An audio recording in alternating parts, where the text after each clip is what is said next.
There's a feeling you get here in Africa that you can't find anywhere else in the world. It's often described by the great explorers as a sense of coming home, but for me it's much more a feeling of being close to one's roots. The art of bushcraft is all about being close to nature, relying on our understanding and knowledge of the natural world that surrounds us. While I'm here, I'm going to meet two tribes who've managed to pass down this knowledge through the generations, and for who this still remains a strong and active part of their lives, despite the effects of modernisation.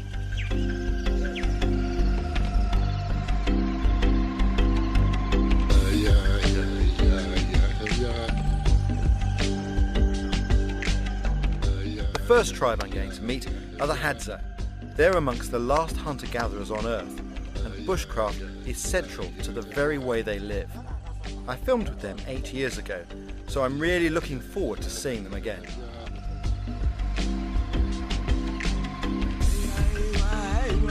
The Hadza live here in northern Tanzania, and my journey to see them will take me across some of the most spectacular landscapes in Eastern Africa. They're a nomadic tribe who gather wild plants and hunt with the bow in the forested shores of Lake Eyasi.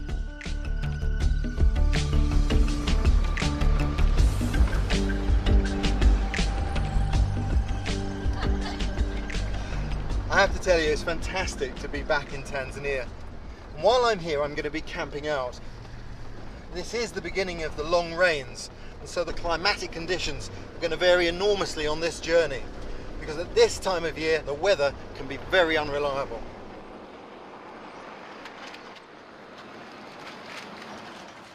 The first leg of my journey takes me from Arusha, the capital of northern Tanzania, west to Karatu. Distances are huge in this country and the population is small. Karatu is the last township on my route. It's a bustling centre, crammed full of people and crammed full of shops. Going west, the next habitation of any size is a day's journey away. It's amazing just how much Karatu has changed since I was last here. It's only taken me a couple of hours to get here because of the new road that's being completed in the centre of town here now. The last time it was an all-day journey on slidey, muddy roads. Now in a town like this you can buy just about anything. I've got to get some repairs done, I've got to get something made, and I've got to buy some fresh food. I feel it's a bit like the last petrol station before the motorway, a final chance to stock up before a journey. I wanted to get a griddle made up to my own plans, and my guide Kambona knew just the place. How are you? Yeah, nice to meet you. Yeah, okay, it's Mr. Lena here. I'd already drawn this diagram which would help. One of the things I really like about Africa is that you can get anything made very easily. What you have here? Yeah, Square pipe. yeah, that'd be good. Yeah. Brilliant. Yeah. Thank you. I'll see you later on. Okay, welcome. All the best. Okay, thanks Nice very to meet much. you. Okay, thanks. I'll tell you what I really need to get with all this rain that we're going to have. I think we need to get some libation for the crew, keep them happy. What about that knockout whiskey? Knockout. Knockout whiskey. Yeah, Spirit of Africa. Spirit of Africa. Feel the taste and see the difference. I've never seen that. That's a stranger's miniature. Look at that, a sachet of whiskey. Knock out Muhammad Ali on there. I think that's it.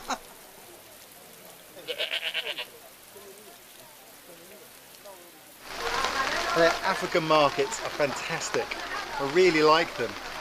Many years ago I learned from people in Zaire, as it was then, that they say that tourists are often afraid to come into an African market, so they stay around the outside. But when you actually go into the market, you're absolutely safe because the shopkeepers value your business and they keep an eye out for you. It's amazing what you find. These are charcoal braziers. Amazing. Just knocked together from old oil tins, I think. Just about everything here gets recycled. We could really learn a few lessons.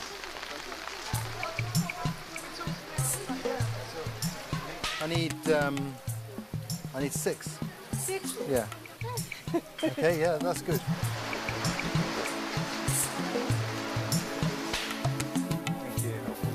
Asante sana.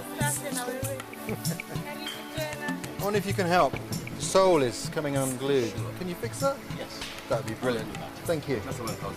Yeah, no worries. Here. Yep, marvellous. Well, that's a fine looking griddle. Thank you. Yeah, I try to finish. Oh, yes. First. That's brilliant. Is that for sale as well? For here? Yes. You like this one? Yeah. Thank you. Karibu sana. Karibu.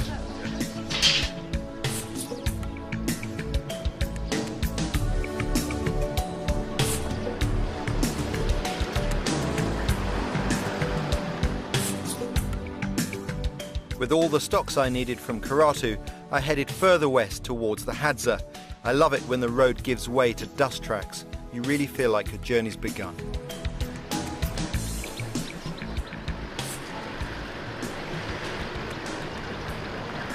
This part of Africa is a bit of a backwater. It's off of the tourist routes, and I'm really excited because I'm hoping to catch up with some people I worked with about 8 years ago called the Hadza. And they are one of the last true hunter-gatherer groups still living a traditional life on the planet. And I'm aware that as I look out at this landscape, I barely understand or know anything about these trees. But to Hadza, this is their home, and they know each of these trees intimately and all about this landscape. That's what's exciting.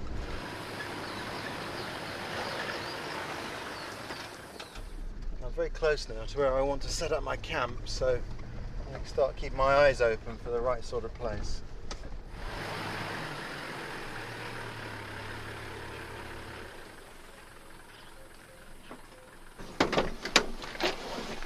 This looks great.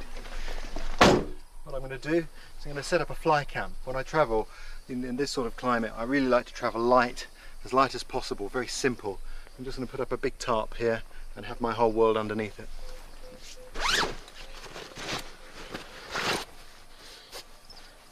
I know I could use a tent, but I prefer a fly camp because, as you'll see, it's really flexible.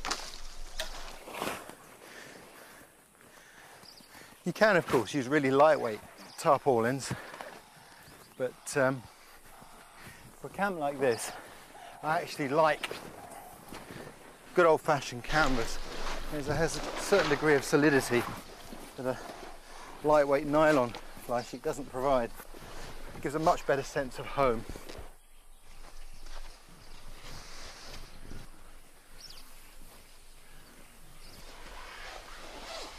The crew prefer the comfort of tents, and some local lads offer to help with the luxurious shower.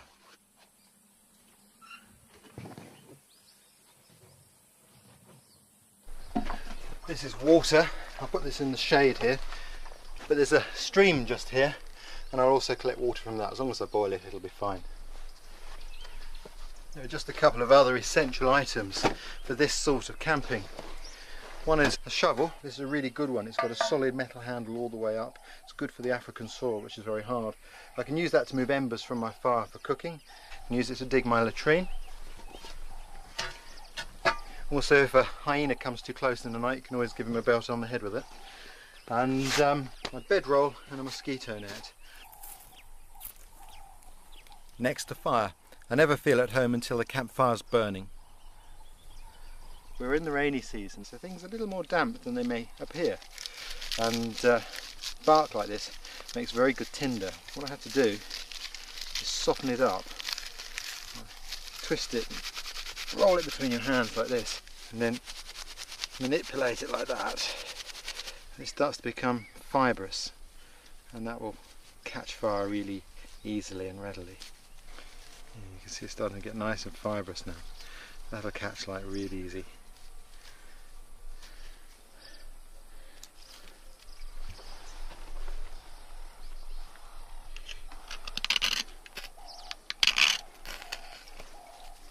A spark stick is a very reliable way of making fire, especially in damp weather.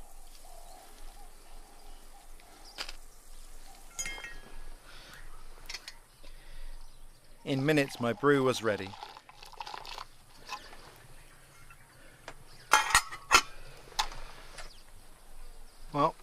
That's it, fly camp established. Very easy, very simple, and there's a really nice atmosphere in a fly camp. You get the shade from the sun, which is nice, but you also get a nice cooling breeze running through the side of the tarp. And wherever you look, you can see out. And this, of course, is the way the old pioneers who came to Africa to explore it for the first time, this is how they travelled. Had to be simple. Fantastic.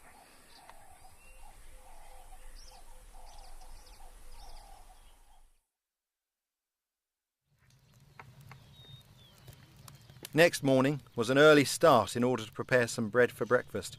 It's an easy recipe with beer, which gives a nice yeasty flavour. Keeping it simple is the principle we employ out here always. A heavy cast iron pot like this holds the heat, so you can roast or bake with it. It's a brilliant cooking device. Just prop that to keep it cool. While my bread was baking, across the clearing I saw the face of an old friend. When I was last with the Hadza tribe, I worked closely with this man. Gudo. Mitana. Mitana. How are you? I'm sorry, son. A long while. Great. Gudo. So. Because your hair's gone grey. I'm gonna shoot it. You heard it? Yeah. So. It seemed like yesterday that I was filming with Gudo. I got to know him well, as he understands English, although he's reluctant to speak it. Been a long while. Come and have a seat. I haven't seen Gudo since 1997. It's fantastic to see him. We spent a lot of time here filming. It was wonderful. His hair's going grey, and I've shaved my beard off. But it's really nice to see you.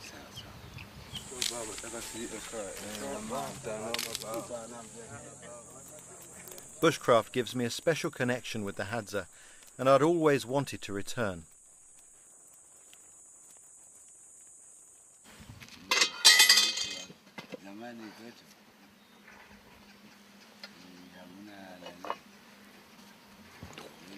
Things are overdone. In the excitement of meeting Gudo, I left the bread in a bit too long, but Gudo was too polite to refuse. And Andy, the sound man, didn't seem to notice. This is the bow this is an English bow. I had this bow made up specially by a top craftsman in England. When I was last here, the Hadza wanted to know more about English bows, and I thought the best way to show them was to take them one. I hoped Gudo would accept it as a gift. What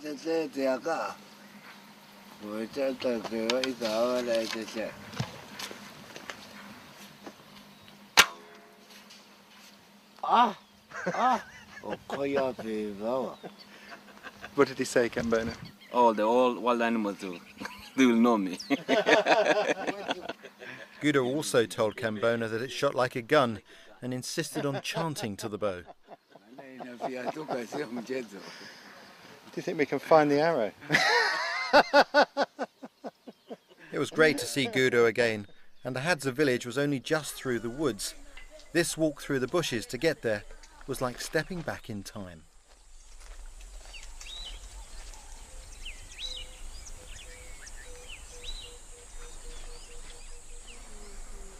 The Hadza live a very traditional lifestyle. They're semi-nomadic, moving when they feel they must, with very few possessions.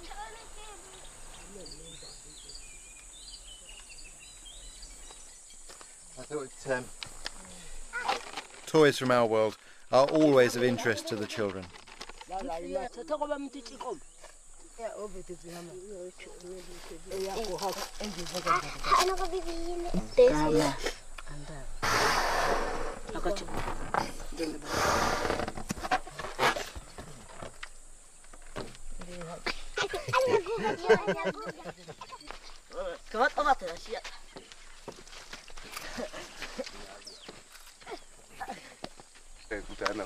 are you?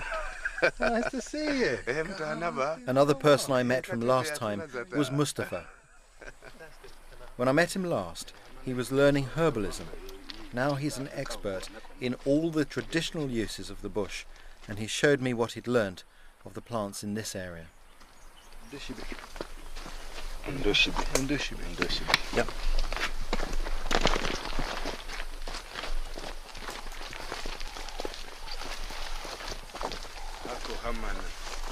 Hako hamana mugurumbi yako. Mugurumbi yako. Mugurumbi yako. Hako hamana mugurumbi yako. Kateta otaishina. It's the medicine we use. We take the leaves and chew it a little and then spit it out. It is to treat the ear. The moisture treats infection in the ears. Nice.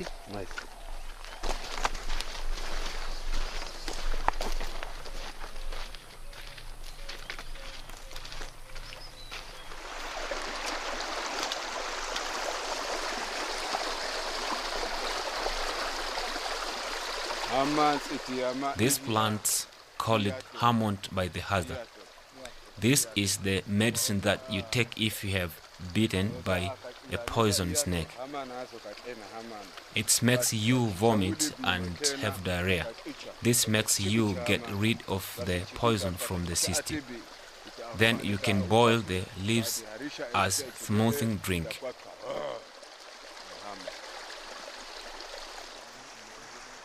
Mustafa told me he'd been bitten by two of Africa's most poisonous snakes, the black and the green mamba.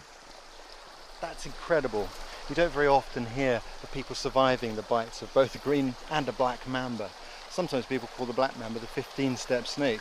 You take 15 steps after being bitten and drop dead. And it says an awful lot for their ability to deal with medical problems.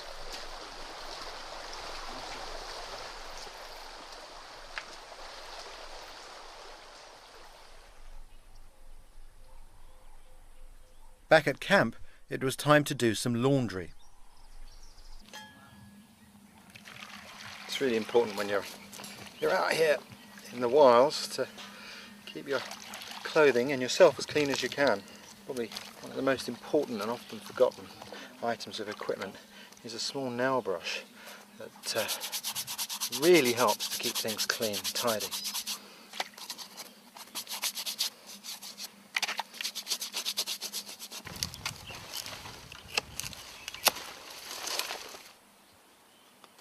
And to dry them, what better than a bush coat hanger? What I'm going to do is double that back like this and just begin to make a little rope.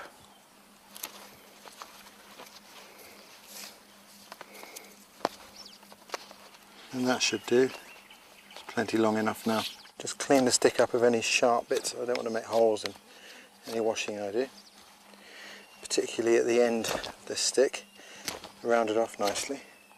What I'm going to do now, I'm going to untwist that a little bit so I get a loop and just feed the stick in through there. There it is. Then I can hang that up on my washing line and I've got a coat hanger.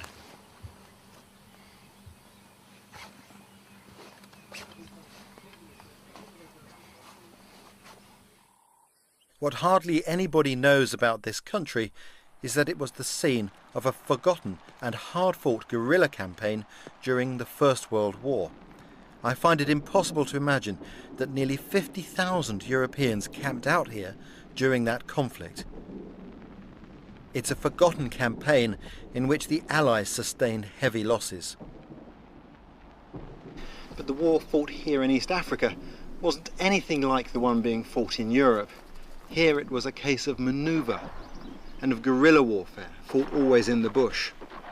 The greatest tactician by far proved to be the German commander, von Lettow-Vorbeck, whose knowledge of the terrain of East Africa proved to be the superior. The British imagined they'd make short work of the Germans, but in an early battle, the Battle of Tanga, in spite of having 8 times as many men, the Allies suffered a massive defeat.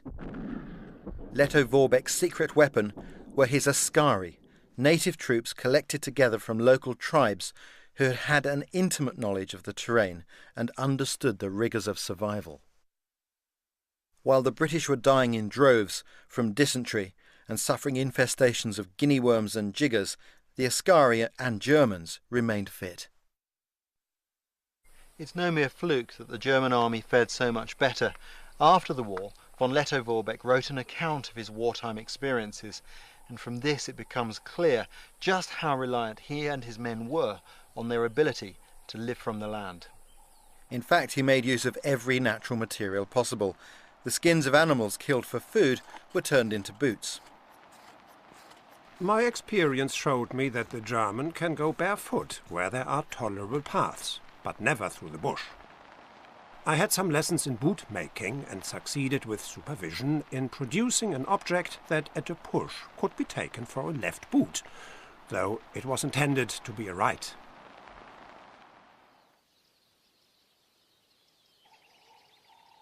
The Allies simply weren't used to living out in the woods and found it difficult enough to survive, let alone provide an effective fighting force. The Germans, taking their cue from the askari, quickly learnt that the bush was a rich food source. They used the muhugo root, which tasted like sweet potato, the pori nut with its rich and creamy flavour, and the umlenda leaf, which doubled as spinach. They also learned that these woods could double as a survival kit, if only you knew how. Understanding the potential of trees and plants is something that Leto Vorbek found particularly fascinating.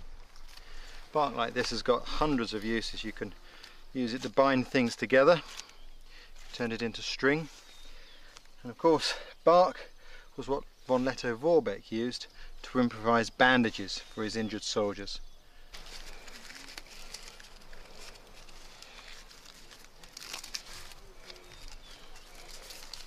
Stringy bark became an essential part of Leto Vorbek's first aid kit.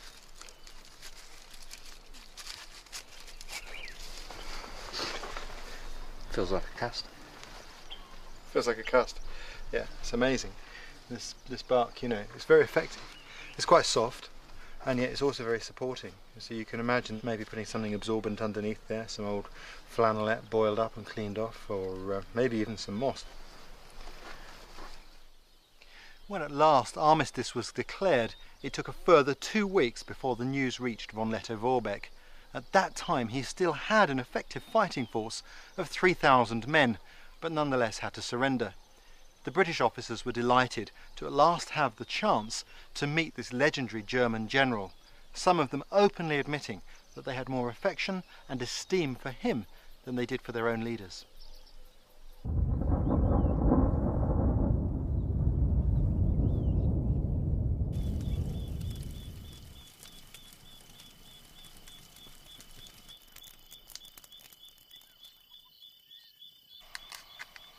That evening, using my new griddle, I planned a treat for the crew.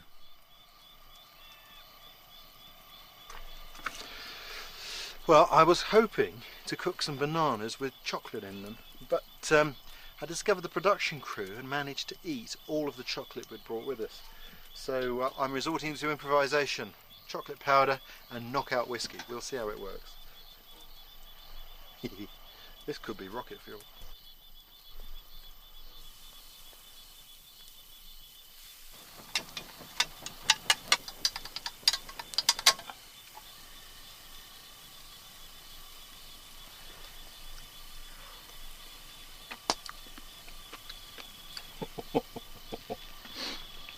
Oh, you'll only have to guess. You can only guess what these taste like. Take it from me, the secret ingredient is Tanzanian knockout whiskey, the one with Muhammad Ali on the front.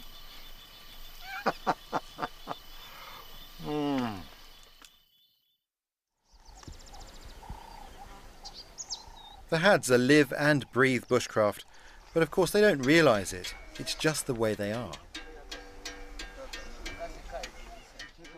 Understandably, for hunters, bows and arrows are central to their existence. Making them is an important everyday task. All the ingredients come from the bush.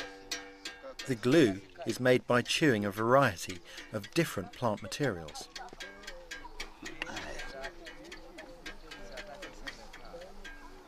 The fletching affects the speed and accuracy of the arrow. The twine he's using was made from animal sinews.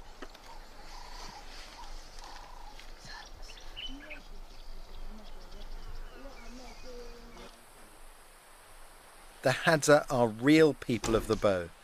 Even when they're not hunting, they love to shoot. This scene reminded me of paintings from medieval England. It resonates with our own bushcraft heritage. He's a very good shot.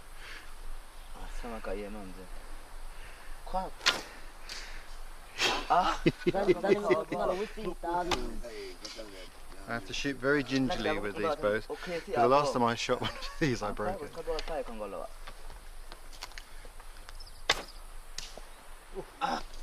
I mean, these are strong bows. They're not light bows at all, but they're very stiff in action. The wood is very stiff, and it isn't quite the same oomph from the bow. You can hear that string's not quite as tight, but they're, you know, they do the job quite clearly.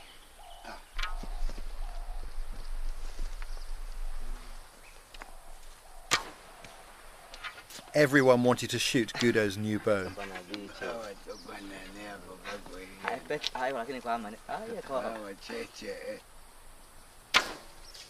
One of the things that's really special about bushcraft is it is its own language.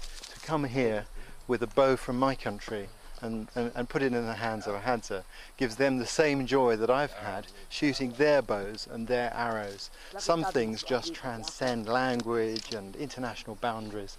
And I really think that, you know, these sorts of experiences bring us closer, human beings from different cultures, bring us closer in understanding to each other.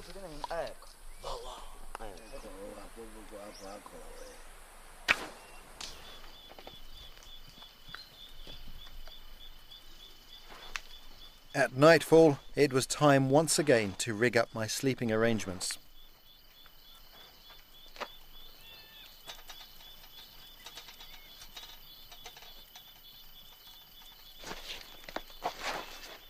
This is where the fly camp comes into its own.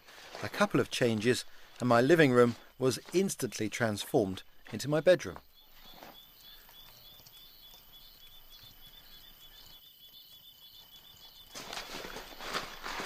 The net needs to be well tucked in against visiting creepy crawlies.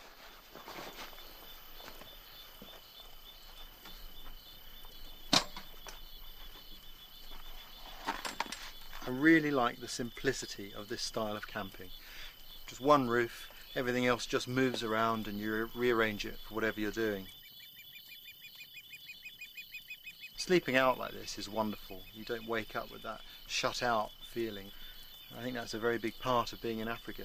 You might have to be careful there. In game parks, people wouldn't smile upon you trying to camp out this way when there's such a heavy population of wild animals. But of course the fire is part of the safety here. And in this area, at this time, there shouldn't be any problems at all. And I'm looking forward to a comfortable night.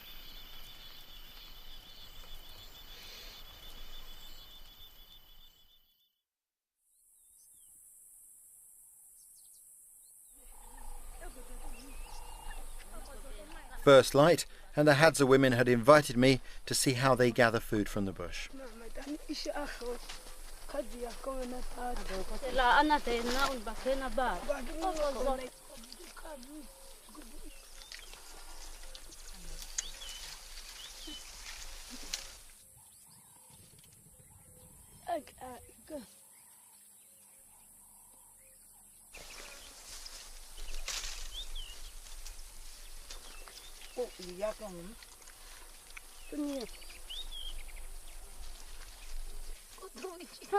And these are what you'd call professional fruit pickers, climbing right to the top of the bush not to miss a shot. The berries they're collecting are these. The Hadza call them ndushibi, and they're very sticky, sweet fruit with a large stone in the middle. I've eaten these before. It's nice to taste an old friend. These berries play an important part in the Hadza diet, but carbohydrates from roots are also essential.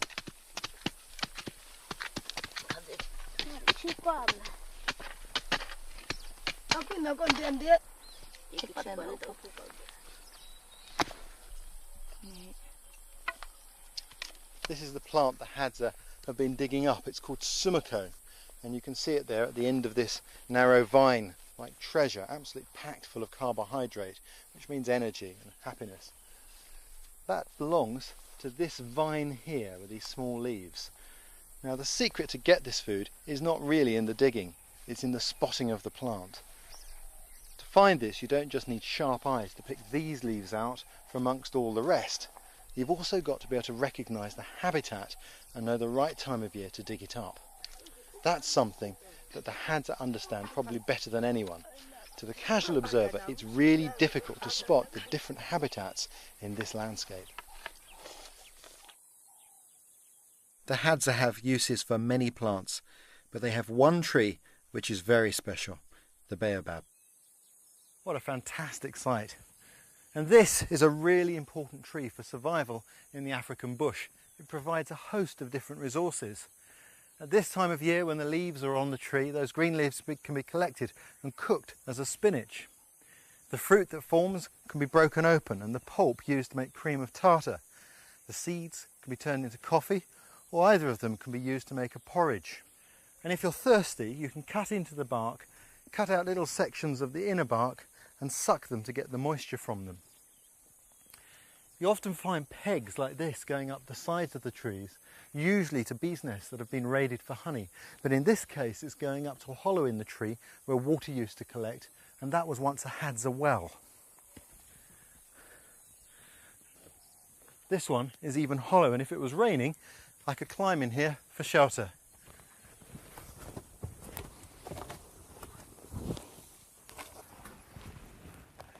Isn't it incredible? What a fantastic space. And there's a secret. Most of the local Hadza women come to this tree to give birth. It means that many of the Hadza in this area were actually born inside this tree, literally children of nature.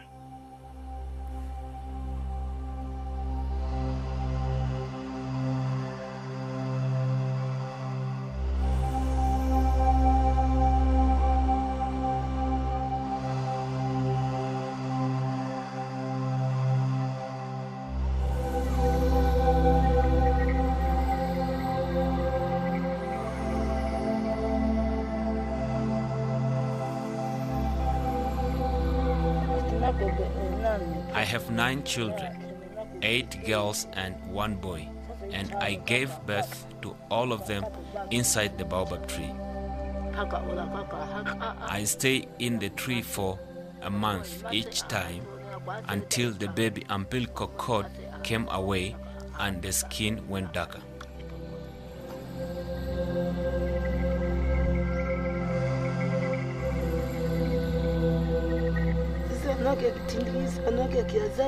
It is part of our culture.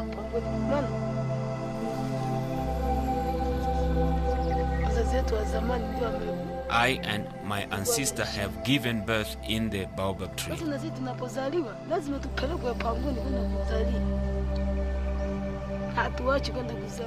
I think if the custom dies away, you will see the Hadza people dying away as well.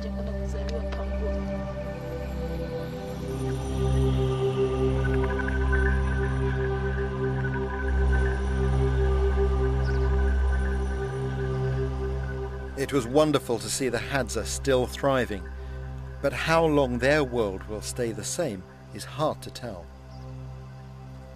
The Hadza still live quite isolated lives, but there are other tribes who share this territory. The best known to the outside world are the Maasai, and they live on the hills nearby. I had the opportunity to visit the Maasai, and I was interested to see the differences between them and the Hadza. Although it's a stone's throw from the village, nothing's simple in Africa, and the journey takes half a day on winding tracks.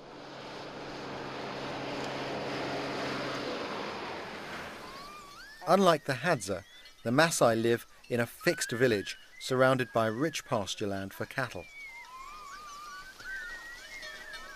Cows are central to their way of life, as Ollie Dorop, a village elder, told me. Our story said that for the long time, there's something coming just like a rope down to the world. A rope from the sky to the world? Yes, a rope to the sky down to the world. And cows follow down to the Maasai area. The Maasai people took that story that even the white people, even black people, all the cattle in the world, they belong to the Maasai. I think the farmers where I come from would be a bit upset to hear that. Yes, sure. I'd been invited to a very special place where traditions are handed from one generation to the next. It's called an olpul. It was a real privilege, as very few Westerners are welcomed here. It's a long way from the village, hidden in a deep ravine, where the young men can stay for days, sometimes weeks. This is their bushcraft school.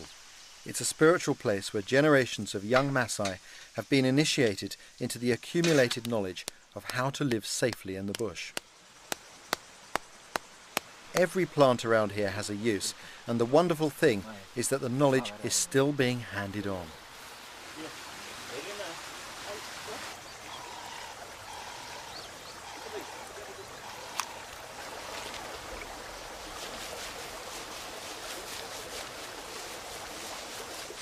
The goat plays an essential part. It's providing the meal which will sustain them during their stay. The quiet and dignified manner in which the goat was smothered made a deep impression on me.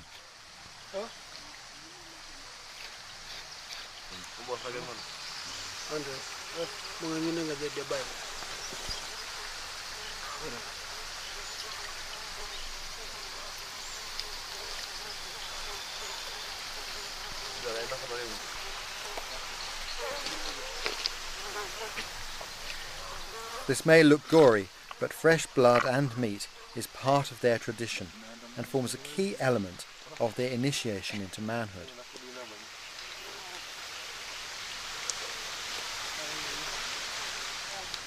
What I was seeing is very special, so I took notes in case I forgot any detail.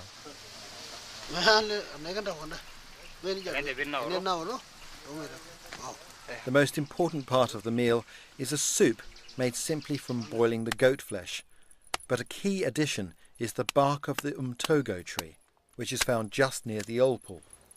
They believe adding this will reduce the risk of infection from the meat. I find it fascinating the different uses that tribal people have for the plants that surround them, particularly the medicinal uses. And the Maasai are using it here as an antibacterial. In South Africa, this same tree has been tested and found to have antibacterial and anti-inflammatory properties. If we don't record this knowledge and pay proper regard to it before the modern world swamps cultures like this, we may lose a pharmacy that's waiting there to help us.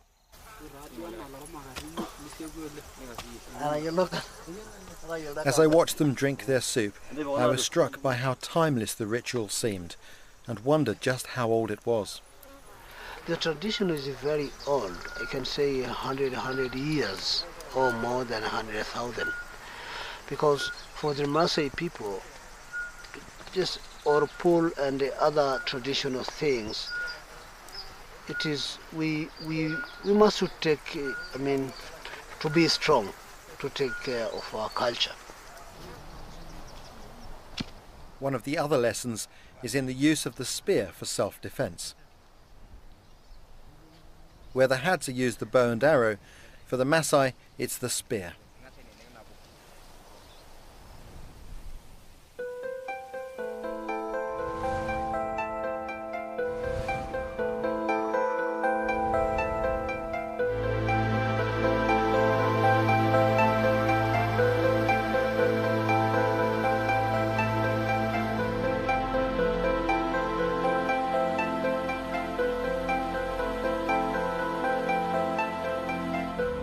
Years ago, the young men, or warriors as the Maasai called them, had to display their skill with the spear at an elaborate initiation ceremony which involved hunting and killing a lion.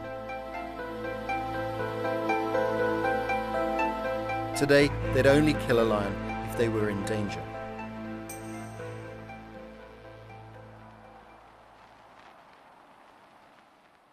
An Englishman who would have seen the Maasai fighting lions was Harry Johnston.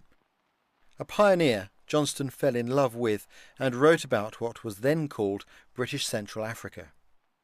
He spent his life travelling, meeting tribes, and importantly, making the earliest recordings of their voices and their songs. Because he was in this part of Africa, I'll play this to you and see whether you can make any of it out. You ready? I'm ready. Okay. Thank you. I brought one with me on mini disc.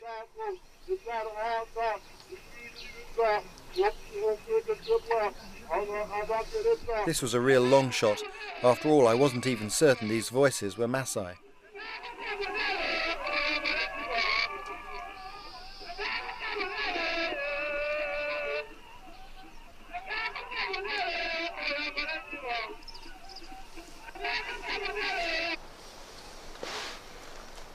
Could you recognize any of that? They say that that means that the white spear straight. White spear straight, white spear. And when they do that, they must show the spear like this. I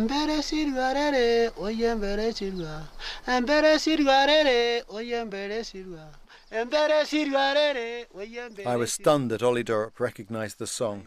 Johnston made dozens of recordings, and I'd had no idea whether any would be recognisable to the Maasai today. It's amazing, isn't it? That was made in the 1890s. 1890s. Voices from the past. Johnston gives us an idea just how far back Maasai traditions extend. Yes.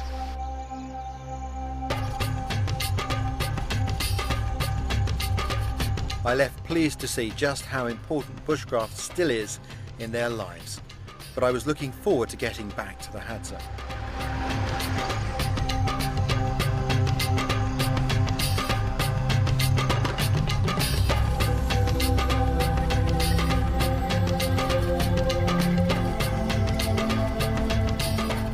I feel a special kinship with hunter-gatherers like the Hadza, but I couldn't help wondering what their future holds in store.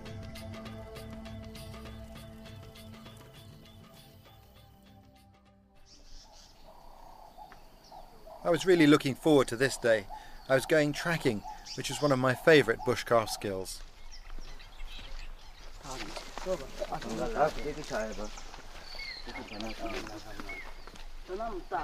It's fantastic to come out tracking with people like the Hadza. Their lives absolutely depend upon this skill. It's also one of the most enjoyable aspects of bushcraft because it really challenges your senses, makes you look at the landscape in a different way. But when you're tracking, you're not following nice clear footprints. It's not that easy. What you're actually following are tiny little hints and traces. What you do is you pick up the trail. You find some sign you can identify, and then you gain a sense of the direction of the trail. At that point, you have to stand back and look at the landscape as a whole and try to figure out where the animal is most likely to have gone. Then you go over to those openings and you search again to pick up the sign that connects with yours. In that way, you can jump distances and leapfrog forwards. It's much quicker than following each track slavishly.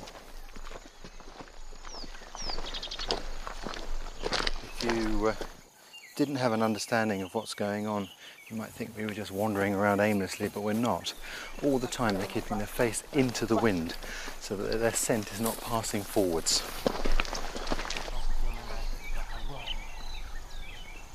But tracking with a film crew in tow is difficult, so the likelihood of actually catching up with an animal was sadly remote.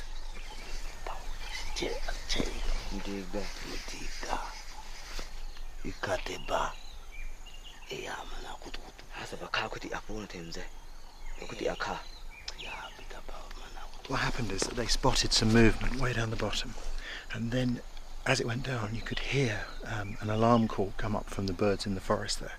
So they think it's a carnivore, but they're not really sure. Their life is a very dangerous one. I'm glad I have a bow in my hand. I think it just does two things. Animals see the silhouette of it. They know it means that you're dangerous and more likely to leave you alone. And of course, ultimately, it can provide some protection. It's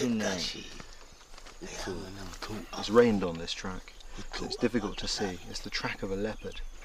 Tracking here is really quite difficult. The ground is very hard, and what we're not going to get is really clear, simple footprints. What we see here, though, is various disturbances. Firstly, the track is depressed into the ground, and you can see it's quite a heavy animal because this ground is quite firm. There's this piece of grass. You see how that's been bent into the track? That can help us to age this track. Now, I think that this track was made probably this morning or during the night. It's difficult to say. It's within the last maybe 6 hours, but I could be wrong. I'm not good here in this terrain because this isn't my natural tracking ground. It's not somewhere I know. I've got to learn the sign here. But what we'll do now is put that to the test, a bit like bargain hunt, and ask Guido, how old do you think this track is, Guido? Baby. 2 hours. 2 hours old, so not too bad. If the Hadza hunt a leopard, they'll eat it. It's on the menu, definitely. But it's a great threat to them, and many of the Hadza men carry scars from leopards. That's the Hadza word for leopard. Janjaya. We hadn't seen a leopard, but Guido has had plenty of encounters in his life before. You were hunting one day, right? Mimi niliwinda. Nikampiga chui. Sema na wewe. I went out hunting and came across a leopard. I shot it with my bow and arrow, but the poison wasn't strong enough.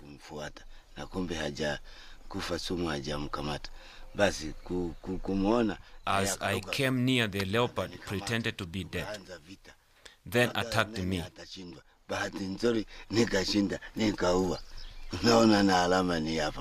I fought the leopard for 30 minutes, and at least I managed to kill him.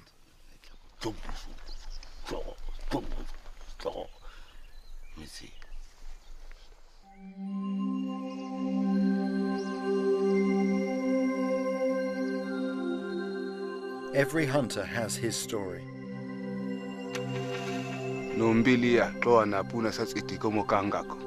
When I was a little boy, I was able to kill birds.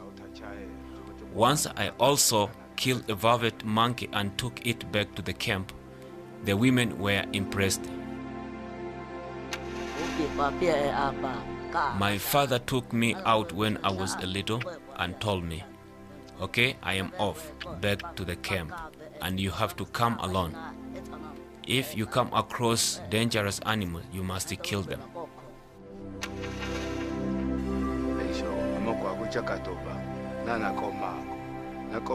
I came across a buffalo and shot him, but the arrow wasn't strong enough. I lay on the ground to avoid his horns, and as he approached, I hit him on his nose with a stick and he ran away. We can survive here as God has given us the bow and arrow. This is how we are meant to live.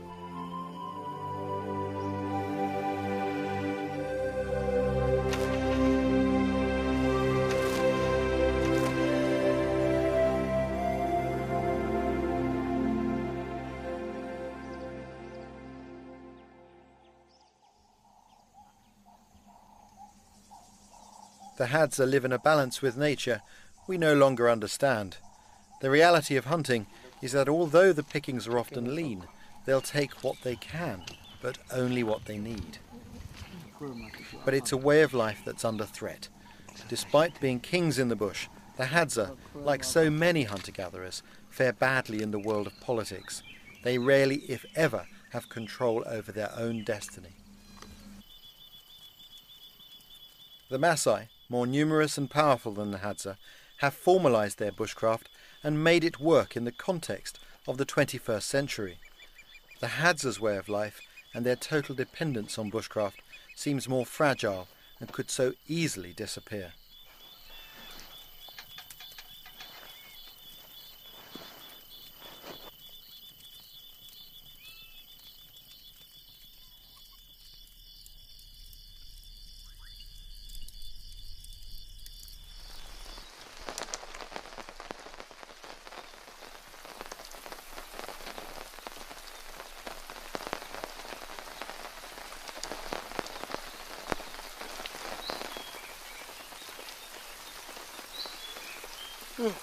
It was a very comfortable night.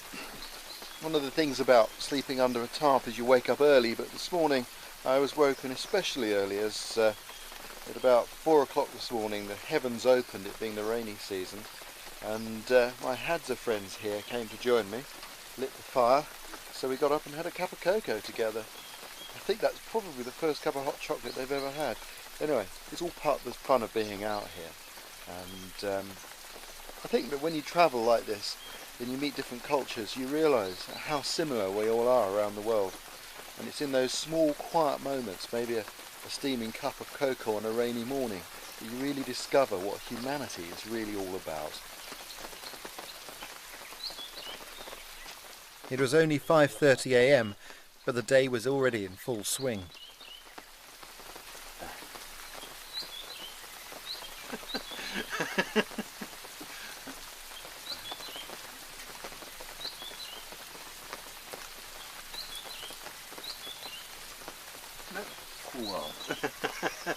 I think he said something like smooth as a baby's bottom.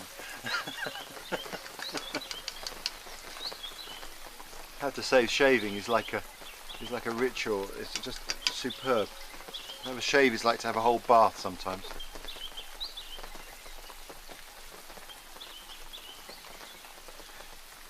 Now, you'll think this is all set up, but it's not.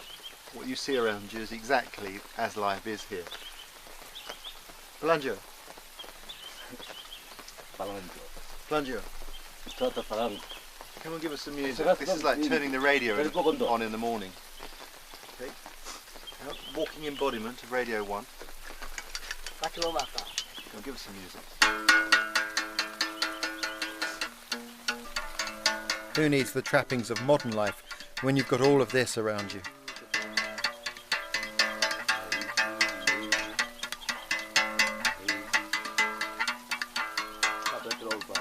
This is exactly as it is out here. Fantastic.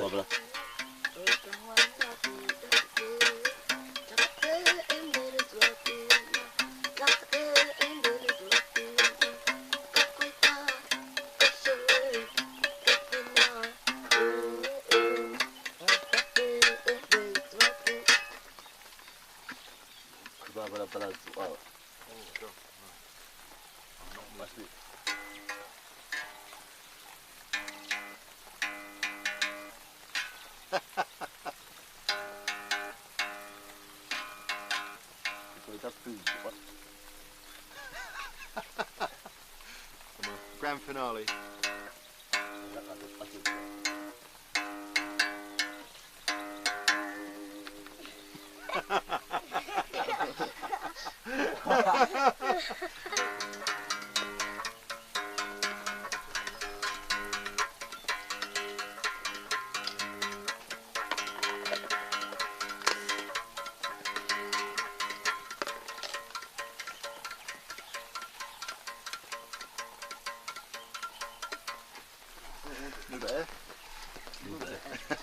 It's moments like this that stay with you forever.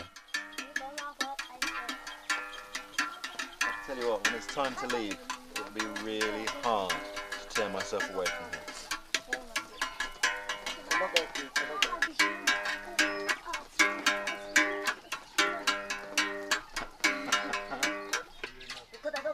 It's 6 o'clock in the morning and things are turning into a party.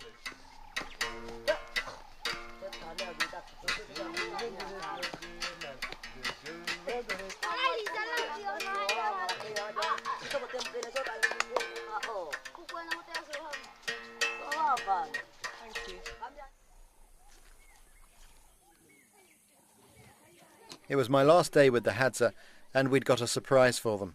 We were going to show them the film we made the last time I was here. Try and get that stable, that's probably high enough, isn't it? All right.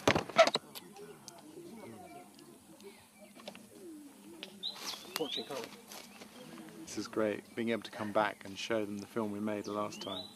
It's going to be interesting to see their response.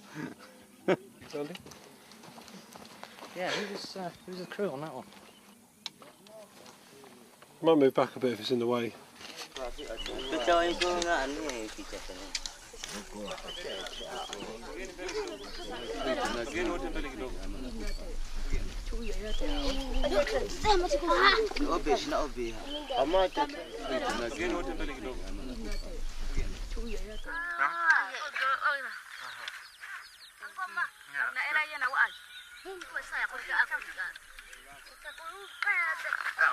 Brilliant, thank you. I've been invited to eat some of the root that we dug up. Let's spit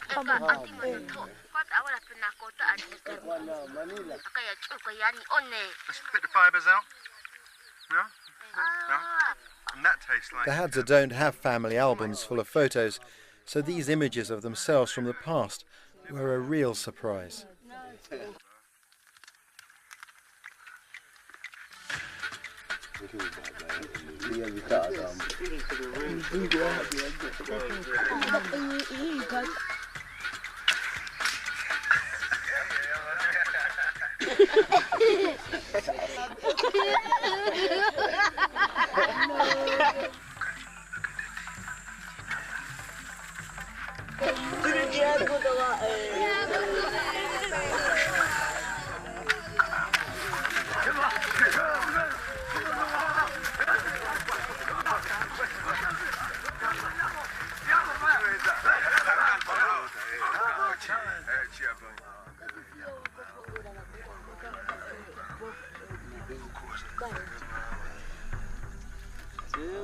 But don't expect applause and cheering at the end. The Hadza have their own way of showing their appreciation.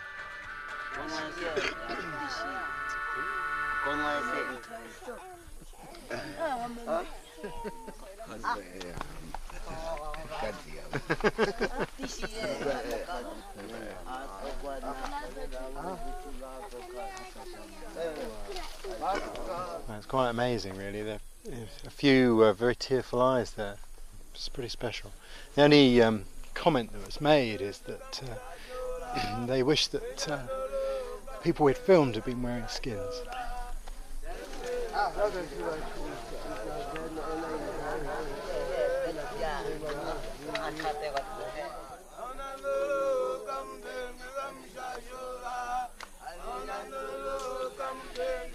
It's very difficult to express, but you know,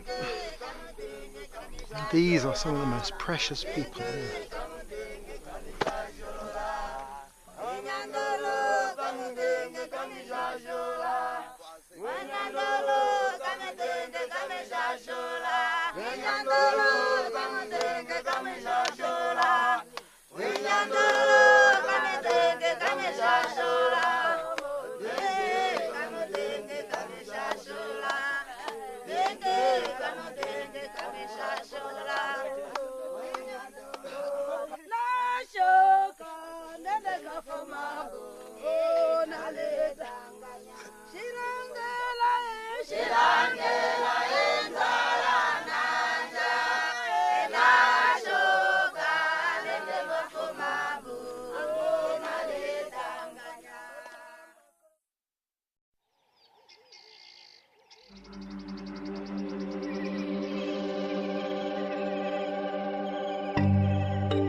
There's a feeling you get here in Africa that you can't find anywhere else in the world.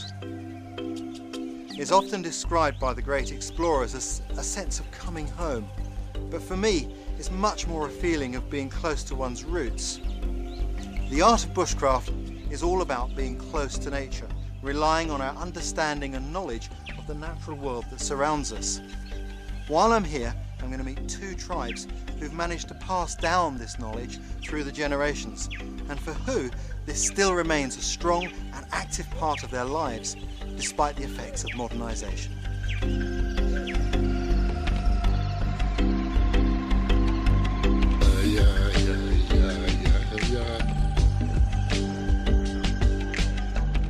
The first tribe I'm going to meet are the Hadza.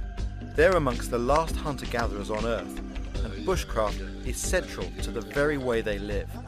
I filmed with them 8 years ago, so I'm really looking forward to seeing them again.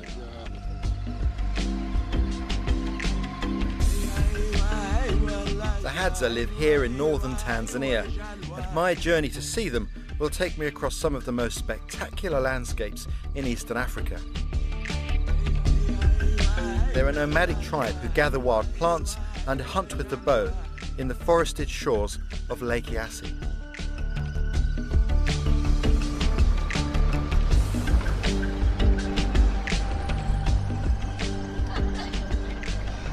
I have to tell you, it's fantastic to be back in Tanzania. And while I'm here, I'm going to be camping out. This is the beginning of the long rains, and so the climatic conditions are going to vary enormously on this journey, because at this time of year the weather can be very unreliable.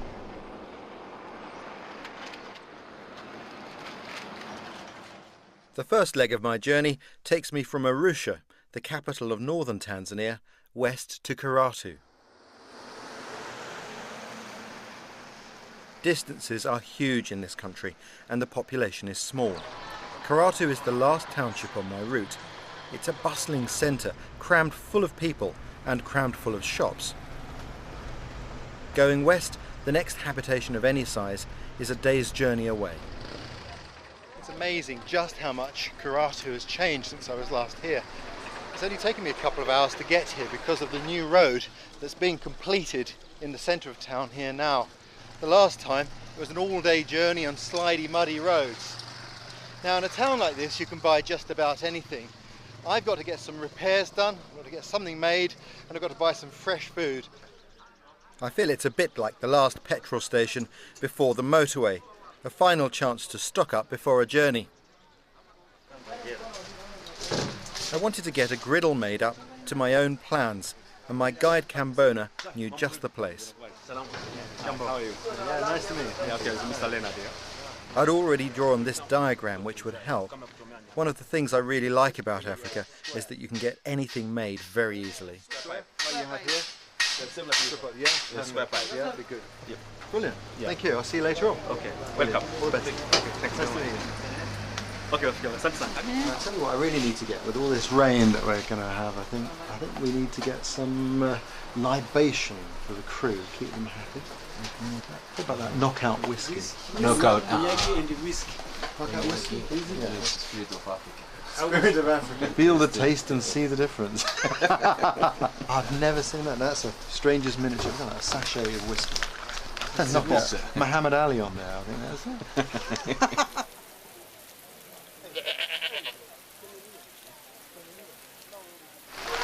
Their African markets are fantastic.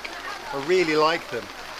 Many years ago I learned from people in Zaire, as it was then, that they say that tourists are often afraid to come into an African market, so they stay around the outside. But when you actually go into the market, you're absolutely safe because the shopkeepers value your business and they keep an eye out for you. It's amazing what you find. These are charcoal braziers. Amazing. Just knocked together from old oil tins, I think. Just about everything here gets recycled. We could really learn a few lessons.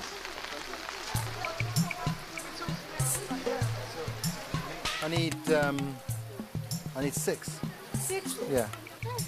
Okay, yeah, that's good. Thank you. Asante sana. I wonder if you can help. The sole is coming unglued. Can you fix that? Yes. That'd be brilliant. Thank you. That's about 1,000. Yeah, no worries. Yep, marvellous. Well, that's a fine looking griddle. Thank you. Yeah, I try to finish. Oh, yes. That's brilliant. Is that for sale as well? For here? Yes. You like this one? Yeah. Thank you. Karibu sana. Karibu.